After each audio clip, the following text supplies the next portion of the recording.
Wait, is he here?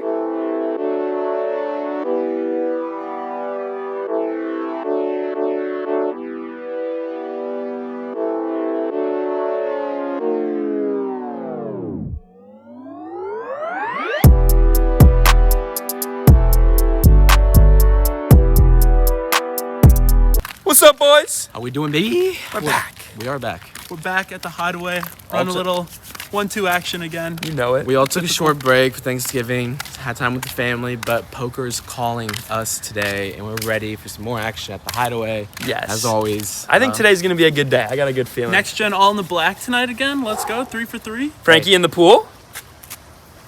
All right, we'll see you in there. I got tired. There's one seat for 1-2. Who's going first? Who's going to get it? I go. That's 2. That's 2. That was 3. I missed the first one. The first one he missed. You might want to take 2. I missed it. Let me. No, you might want to take 2. Now. Dude, I got 3 last time. Oh, No, that didn't even hit. That hit, dude. No, it didn't. Dude, it changed from 3 to 2. Frankie does not get to go first twice in a row. No, the first one hit. What? Yes. Boys and girls, let me start off this session by saying that this is the most absurd 1-2 session you'll probably ever see on YouTube. Stay for the whole thing. It is absolutely insane. A little bit of context, Frankie's in the big blind here. He is 2 seats to my right. And this guy named Cody, who is the most action player I've ever played against, is under the gun and 1 seat to my right. So I'm in position to him almost all the time. We get into some crazy pots today. Check it out. We look down at pocket 8s, under the gun +1, open at $12 because there was that $4 straddle. We see a call from middle position. Frankie in the big blind decides to call, and our good friend Cody under the gun is obviously going to call for $8 more and see a flop. So we're off to a flop 4 ways, and we see a flop of ace, queen, 8. So we bink our set. However, there is a diamond draw out there, so we definitely have to bet to charge for that. It checks to me, and I decide to lead out for $25. Definitely wish I could have sized up a little bit more, but nothing we can do about that now. Cody's been talking about wanting some merch, and here we make a deal that ignites the rest of the session. I'll tell you what, I'll make you a deal. If I double you up, I get a sweatshirt. Holy crap, I'm hyped now. That's going to be a $300 sweatshirt for him, but I'm down for the deal. I accept it very quickly, and we see a call from both Frankie and Cody, so we're off to a turn 3 ways. The turn couldn't be much more beautiful. It is the Queen of Diamonds boating us up and getting the flush draw there. Literally the dream card. It checks to me and I want to size up. However, I don't want to bet too big to where it's going to fold out an ace holding. I want to charge ace X holdings as well as a queen who might even call when the draw gets there. So I decided to bet $45 here. Pretty small amount actually. And we see a call from just Frankie unfortunately. So now we are heads up. Frankie, you're going down. The river duds off, that's what we like to see, and this is kind of a tricky spot because I don't like taking money from my friends, but with this strong of a holding, I for sure am going to bet on this river. When Frankie checks it over to me, I decide to size up to $70. Frankie, please frickin' fold your hand, just fold your queen, just fold your ace. You can do it, just make a tight fold. The vlog will love this one. And wow, props to Frankie as he makes a fantastic fold, folding the jack-high flush to me. He knows me too well. And we take this sizable pot down, ready to get into some more pots with Cody. So keep watching. Do not click off of this. We get into some absurd pots. First hand for me, we got ace, jack of diamonds, under the gun +1. I raise it up to $15. We only get 1 caller, and it's from the big blind. And this is an interesting spot already because he had just lost his whole stack. He had his aces cracked by a guy who rivered a gut shot. So he is tilted. He is steaming. We're going heads up to a flop, which comes 10-7-4 with 2 diamonds. So he checks to me. We got the nut flush draw, 2 overcards, backdoor straight draw. We're having fun here. We c-bet for $15. He check raises me to $55. So this is a pretty big check raise, but obviously given the strength of our hand, we're not going to give it up just yet. We make the call. The turn is an interesting one. It is the ace of hearts. So we pick up top pair to go along with our nut flush draw. He does not slow down, however. He leads out for $91, a pretty sizable bet given the pot size. Again, I don't really think we can do anything here but just call and evaluate a river, which we hope to improve on now that we do have top pair. So yeah, I make the call here. The river is a dream card. Not for me, but for him if he's betting for value. It's that offsuit deuce that you love to see on the river. I don't love to see it. He thinks, I'm away. and then rips it all in for $175. Again, this is a pretty solid size compared to the size of the pot. And now it is actually time to think about what he could have here. Interesting is that we have both of the nut flush draws covered. If he was check raising on the flop with the nut flush draw, no, he wasn't. We have the nut flush draw. If he was check raising on the flop with the backdoor nut flush draw, no, he wasn't, as the turn was the ace of hearts. So the flush draws are accounted for here. Maybe he could have a weaker flush draw. He could have 5-6. He could have 8-9. Both of those didn't get there. I really wish we weren't blocking the most obvious draws, because that would make me comfortable in making this call, given that he is tilted. But I'm going to shift his hands more towards value, towards two-pair holdings, towards sets. And I make the laydown here, guys. Let me know what you think. Obviously a weird spot. On to the next one. Backstory for this hand is we are playing Congress, and this is actually the second hand I stepped into. I didn't even have my phone out yet. Okay, so with the game of Congress, and I know it's called different things at different places, but the game of Congress is a 5-card Omaha high-low. You've probably seen it a couple times on our channel, so let's go. Two earlier position players make the call to $5. The button calls as well, and in the small blind, I want to be folding these dealer's choice games majority of the time, but in the small blind side to limp to $5. So after making a call, the person on the left, Cody, bumps up to $25. And this honestly is expected, as he raises about 95% of his big blinds when it limps to him. So I'm getting myself in a bad position by making the limp here, not folding. But after the early position player and the button makes a call, I'm going to be making a call here because my pot odds are good. I can't justify limping and then just folding, although I'd be totally fine with that play to avoid games with high variance. Alright, let's go to a board which comes King, 10, 3, 2 hearts, hit middle set, and we have a blocker to the nuts, so it makes it less likely that our opponents have the nuts pocket kings. I'm going to check here and flow to the aggressor, as Cody's going to be continuing on a majority of boards. This is what he does. He leads for $75 here. Everyone else folds, and I can't justify folding middle set after calling $25 pre-flop and the pot being already as big as it is, but I'm also scared of most turn and river cards. The good thing is, there's only one card less than an 8, so there's not that likely that a low will actually come. So I decide to jam now to protect my hand. And Cody, Anything for the channel. for the channel, makes a call. We go to a run out. We see an ugly river card, the 8 of hearts, completing the low and completing the flush draw. Cody flips over 4-2 of hearts to scoop the pot, and he takes home my very first pot of the night, and I get stacked. For this hand, we look down at Pocket Queen. Shout out to all my lovely ladies out there.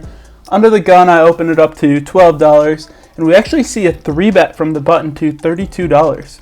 Folds all the way back around to Cody, who is on the big blind. He cold calls a 3-bet. And here, out of position, I'm definitely going to be 4-betting this. I want to size up a little bit bigger so we can hopefully take this pot down pre-flop or get a sizable pot and see a good flop. So I size up to $120 for my 4-bet, and we see it fold back around to Cody, who actually cold calls yet again.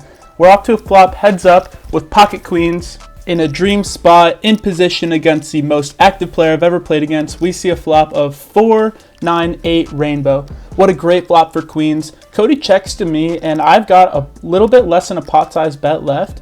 He can call with pretty much any overpair like 10s or jacks, which are easily in his range, and also might even call with like 10 jacks suited, ace 9. I actually decide here with this awkward sizing to just rip it all in.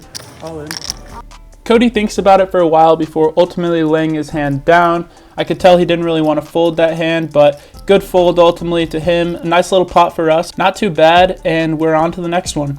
If you thought the big hands were over, we're only just getting started. We look down at the ladies again. Gosh, I cannot get these ladies to stay away from me. Under the gun opens to $10, middle position calls, and Cody on the button 3-bets to $45. Again, out of position, only 2 hands later actually. I'm going to be sizing up to a 4-bet again. I don't really want to see this flop out of position, especially against an aggressive player like that. So I 4-bet again to $120, and it folds back around to Cody, who makes the call. So we again are in a $300 pot heads up. Here goes. We see quite a beautiful flop for queens, ace king 3. So 2 overs to our now middle pair, and we decide to check it over to Cody for pot control. Unfortunately, Cody throws out a bet here to the sizing of $125. It's a little less than half pot. It almost seems like he's egging me on to call here. and I really don't have that much in my stack, and if I commit this much more, I'm pretty much pot committed to a jam size betting on the turn, and I really don't want to be in that situation, so I decide to let my hand go against him. Nice hand, Cody. He got me there. He actually shows me a king, so luckily we were beat. We made a good fold, and the ladies unfortunately let me down. This hand we pick up pocket fours in the hijack, folds to me, I open it up to $12, cutoff calls, button calls. We're going three ways out of position to a flop of 2, 3, 4, cha-ching, rainbow, let's go. The cutoff actually checks out of turn here, or tries to. Once we get it sorted out and it's back on me, I obviously know he's really weak. This board should never really hit my range, it should hit their ranges more often. So I'm actually gonna play weak here, give the cutoff a chance to catch up as well. I check, cutoff checks, button checks. We're going to a free turn card, which is the Jack of Hearts, completes the rainbow board. Now it is time to bet here to hopefully get value from a jack and charge if maybe someone does have the straight draw or a gut shot of some sort.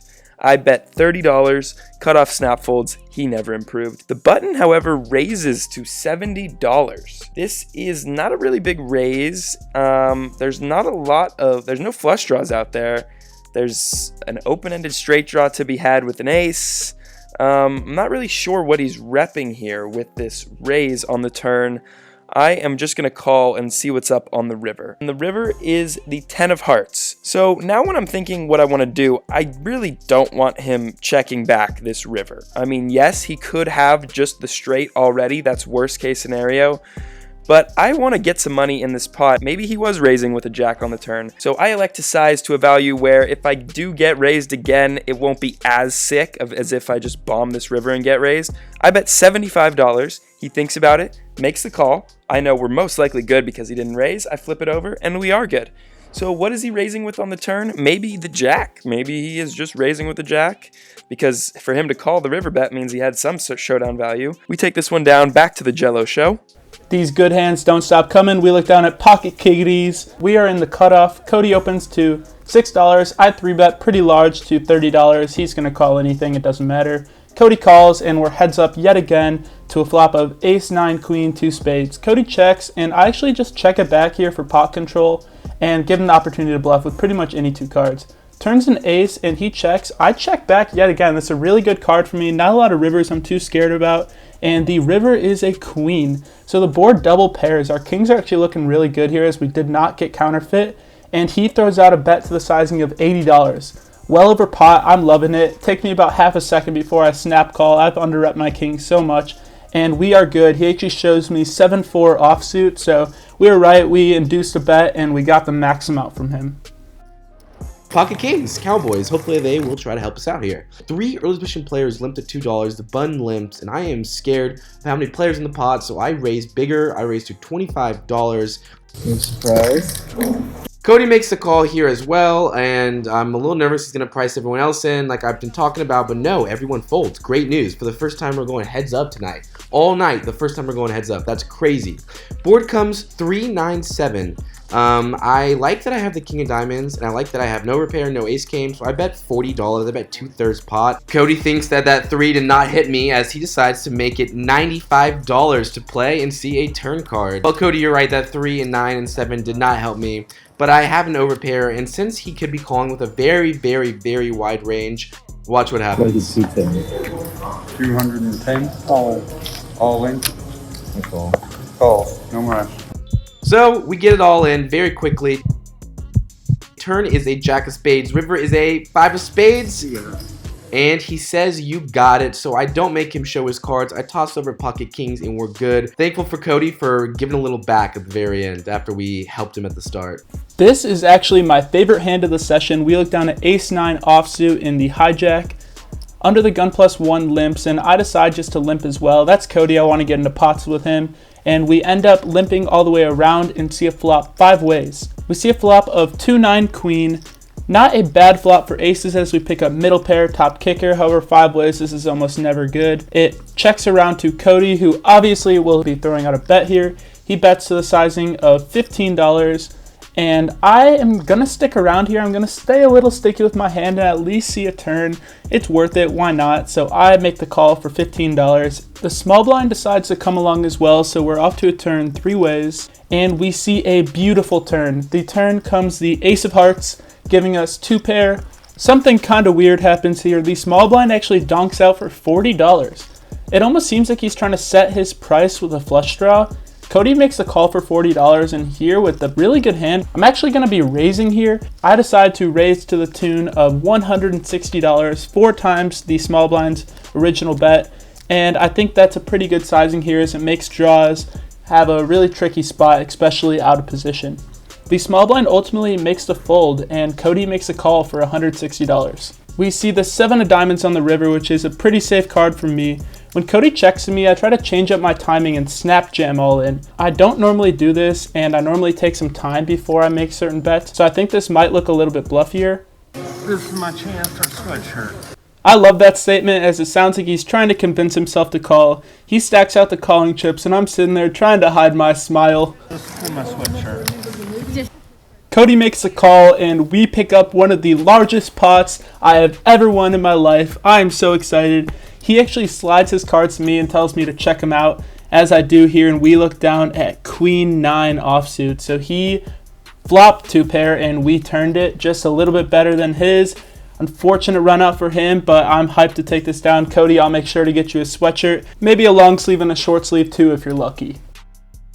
All right, here it is. Are you ready for the most insane 1-2 hand I have ever seen? Hopefully you have ever seen too. This hand is just absolutely absurd. Cody's been trying to convince Frankie to straddle this entire game, and as the night's wrapping up, Frankie finally decides to yield to his offer. Under the gun, Frankie straddles for $4. I look down at 1 king, and if 1's not enough, might as well look at 2. We look down at pocket kings, and to my delight, Cody still has yet to look at his cards. He blind raises here to $45. And when I say $45, it's not in red chips, it's in blue $1 chips. He takes a fat stack of his blue chips, just piles them out there, doesn't count them, he doesn't care. Also an important thing to note, Cody's about $2,000 deep. I'm not sure how he got that big of a stack, but he did. I'm at about $1,100 to $1,200 here. I decide here to open to $150 according to this blind raise. I'm about 3xing it, hoping to get it quickly folded back around to Cody. It does. It folds extremely fast all the way back around to him, and he tells me something that is really, really interesting. Listen in. If I've got at least a king right there, I'm calling. What he means by right there is one of his cards. He still has yet to look at both cards.